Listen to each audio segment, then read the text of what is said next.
तो दोस्तों structure RS classes में आपका फिर से स्वागत है। तो गाइस आज का अपना एग्जाम गाइड एनालिसिस जीके का पहला क्वेश्चन है। कौन सा देश विश्व का दूसरा सबसे बड़ा चाय निर्यातक देश बना है? तो गाइस हाल ही में एक रिपोर्ट जारी की गई थी जिसके अनुसार है वो भारत है वो विश्व का दूसरा सबसे बड़ा चाय निर्यातक देश बना है। ठीक है, कौन बना है? भारत। ठीक है, अपन यहाँ पे चाय के बारे में बात करेंगे। चाय का जो टॉपिक है वो यहाँ पे कंप्लीट करेंगे। तो गाइस भारतीय जो चाय बोर्ड है इसके अनुसार 2024 में श्रीलंका को पीछे छोड़कर भारत है वो दुनिया का सबसे बड़ा चाय उत्पादक देश बन गया है, चाय निर्यातक देश बन गया है। ठीक है, भाई चीन है वो प्रथम स्थान पर आता है, भारत है वो सेकंड स्थान पर आ रहा है और श्रीलंका है वो तीसरे स्थान पर आएगा। ठीक है, थर्ड नंबर पर आ गया। दोस्तों चाय के बारे में बात करें तो जो चाय होता है वो केमिलिया काइनेसिस पौधे से बना एक पेय पदार्थ होता है, पीने वाला एक पदार्थ होता है, पौधा होता है। ठीक है, इसकी उत्पत्ति की बात करें तो चाय की उत्पत्ति है वो प्राचीन चीन से मानी जाती है। साथ ही अपना जो पूर्वोत्तर भारत है और जो उत्तरी म्यांमार क्षेत्र है वहां से इसकी उत्पत्ति हुई है चाय के पौधे की। ठीक है, चाय तो हर घर में पी जाती है। अंतर्राष्ट्रीय चाय दिवस के बारे में बात करें तो गाइस जो यूनाइटेड नेशन असेंबली है, संयुक्त राष्ट्र महासभा है, इसके द्वारा 2019 को जो 21 मई का डे होता है, 21 मई को 21 मई को अंतर्राष्ट्रीय चाय दिवस के रूप में मान्यता प्रदान की थी। ठीक है दोस्तों, चाय उत्पादन करने के लिए मतलब चाय को विकसित करने के लिए कैसी स्थिति चाहिए, कैसा एनवायरनमेंट चाहिए, इसके बारे में बात करें तो चाय का अगर आपको पौधा लगाना है तो इसके लिए उष्ण कटिबंधीय साथ ही उपोष्ण कटिबंधीय जलवायु चाहिए। अर्थात ये जो चाय का पौधा होता है वो उष्ण और उपोष्ण कटिबंधीय पौधा होता है, इसलिए ये गर्म और आर्द्र परिस्थितियों में उगता है। ठीक है, टेम्परेचर की बात करें तो चाय के लिए जो टेम्परेचर चाहिए होता है वो 20 डिग्री सेल्सियस से 30 डिग्री सेल्सियस के बीच में होना चाहिए। ठीक है, वहीं गाइस 35 डिग्री सेल्सियस से अधिक अगर टेम्परेचर होता है और 10 डिग्री सेल्सियस से कम टेम्परेचर होता है तो ये दोनों ही चाय के पौधे के लिए हानिकारक साबित होते हैं। ठीक है, वर्षा की बात करें, रेनफॉल की बात करें तो चाय का पौधा वहां पर होता है जहां पर 150 से 300 सेंटीमीटर तक वार्षिक वर्षा होती है। ठीक है, ये वर्षा है गाइस वो पूरे वर्ष वितरित होनी चाहिए। वही मिट्टी की बात करें तो चाय की खेती के लिए जो मिट्टी है वो कैल्शियम रहित होनी चाहिए, या इसमें कैल्शियम की मात्रा नहीं होनी चाहिए। साथ ही कैसी मिट्टी होनी चाहिए? अम्लीय मिट्टी होनी चाहिए। इसमें छिद्र युक्त उप मृदा होती है जो कि जल रिसाव की अनुमति देती है। ठीक है, मतलब जो ढलान वाले क्षेत्र होते हैं वहां से जल है वो नीचे आते रहना चाहिए। मतलब जो ये पेड़ होता है, चाय का पौधा होता है, इसकी जड़ों में जल इकट्ठा नहीं होना चाहिए। अगर हो जाता है तो पौधा है वो गल जाता है। ठीक है, सापेक्षिक आर्द्रता की बात करें तो लगभग अधिकांश समय तक यहाँ पर जो ह्यूमिडिटी है, आर्द्रता है, वो 80% के आसपास होनी चाहिए। ठीक है, 40% से कम आर्द्रता होती है तो वो चाय के पौधे के लिए हानिकारक होती है। वही जो चाय की खेती के लिए जो क्षेत्र होता है वो पाला रहित होना चाहिए, वहां पर पाला नहीं पड़ना चाहिए, बहुत ज्यादा सर्दी भी नहीं पड़नी चाहिए।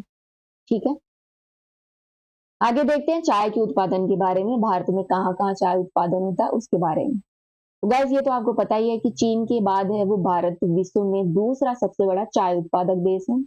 दुनिया में चाय को ये ब्लैक टी के नाम से सबसे बड़ा उत्पादक देश है। ठीक है, भारत है जो अपन ब्लैक टी पीते हैं उसमें सबसे बड़ा उत्पादक देश है। ये जो आप मैप देख रहे हैं यहाँ पर देख सकते हैं कि भारत में चाय उत्पादन होता है। असम हो गई, असम का जो शिव सागर घाटी क्षेत्र है, कछाड़ क्षेत्र है, तराई दुराई कछार आदि ये क्षेत्र है, यहाँ पर चाय का उत्पादन होता है। लगभग असम में गाइस देश का 55% चाय का उत्पादन है, 100 में से वो असम में ही होता है। ठीक है, वही पश्चिमी बंगाल का दुआर तराई और दार्जिलिंग क्षेत्र, ये हो गया दार्जिलिंग क्षेत्र असम का, सॉरी वेस्ट बंगाल का। ये दुआर हो गया, ये भी वेस्ट बंगाल में आता है, और ये तराई क्षेत्र, ये 3 क्षेत्र है, ये वेस्ट बंगाल के जहां पर अच्छी खासी चाय का उत्पादन होता है। ठीक है, भाई 17% भारत में जो चाय का उत्पादन है वो दक्षिणी राज्यों में होता है, जिसमें केरल, कर्नाटक और तमिलनाडु आते हैं। ये जो अपना नीलगिरी, कोयम्बटूर, कोच्चि, पल्लम, कोट्टई आदि ये जो रत्नागिरी ये वाले जो क्षेत्र हैं यहाँ पर चाय का उत्पादन होता है। ठीक है,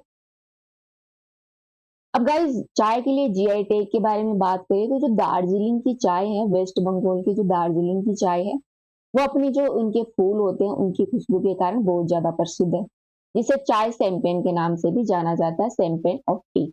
इसको गाइस जीआई टैग दिया गया है, जो कि भारत का पहला जीआई टैग है। ठीक है, पूछ लिया जाता है कि भारत का पहला जीआई टैग उत्पादन कौन सा है, तो वो है अपनी दार्जिलिंग की चाय। ठीक है, इसकी इसके साथ ही गाइस दार्जिलिंग दो प्रकार की है, एक तो ग्रीन टी, एक व्हाइट टी। इन दोनों को जीआई टैग मिला हुआ है। ठीक है दोस्तों, भारत दुनिया में शीर्ष चाय उपभोग करने वाले देशों में से एक है। ठीक है, वैसे अगर आप बात करें कि विश्व में सर्वाधिक चाय कौन पीता है, विश्व में सर्वाधिक चाय इंडिया का नाम तो नहीं आता है, इंडिया आता है तीसरे चौथे नंबर पर। भारत में जो चाय की खपत होती है वो 80% खपत है, वो अपने अपने घरेलू खपत में ही हो जाती है। मतलब 100% चाय हुई, इसमें 80% तो अपने घर में खर्च हो जाते हैं और 20% का अपन निर्यात करते हैं। निर्यात में भारत विश्व में दूसरा देश बन गया है। ठीक है, अब अपन गाइस एक अथॉरिटी के बारे में और बात कर लेते हैं जो चाय से जुड़ी हुई है, टी बोर्ड ऑफ इंडिया के बारे में, भारतीय चाय बोर्ड के बारे में। दोस्तों, भारतीय चाय बोर्ड है, इसकी स्थापना है वो 1954 में की गई थी, 1954 में की गई थी। ये एक वैधानिक निकाय है, स्टेचुरी बॉडी है, जिसकी स्थापना चाय अधिनियम 1953 के तहत की गई थी। ठीक है दोस्तों, केंद्रीय चाय बोर्ड और भारतीय जो चाय लाइसेंस समिति है, इन दोनों को मर्ज करके केंद्रीय चाय बोर्ड अधिनियम 1949 और भारतीय चाय नियंत्रण अधिनियम 1939 के तहत ये कार्य करते हैं। ठीक है, मतलब जब ये चाय अपना जो चाय बोर्ड, भारतीय चाय बोर्ड बना, इसमें दो समितियां इंक्लूड है, भारतीय चाय लाइसेंस समिति और केंद्रीय चाय बोर्ड। ठीक है, और ये जो चाय अधिनियम 1953 है, इसमें दो अधिनियमों को इंक्लूड किया गया, केंद्रीय चाय बोर्ड अधिनियम 1949 और भारतीय चाय अधिनियम 1938। ठीक है, इसके नोडल मिनिस्ट्री की बात करें तो गाइज ये अपना जो केंद्रीय वाणिज्यिक मंत्रालय है उसके अंतर आता है, कमर्शियल मिनिस्ट्री है उसके अंतर आता है भारतीय चाय बोर्ड। दोस्तों, भारतीय चाय उद्योग को यह विनियमित करता है और चाय उत्पादकों के हितों की रक्षा करता है।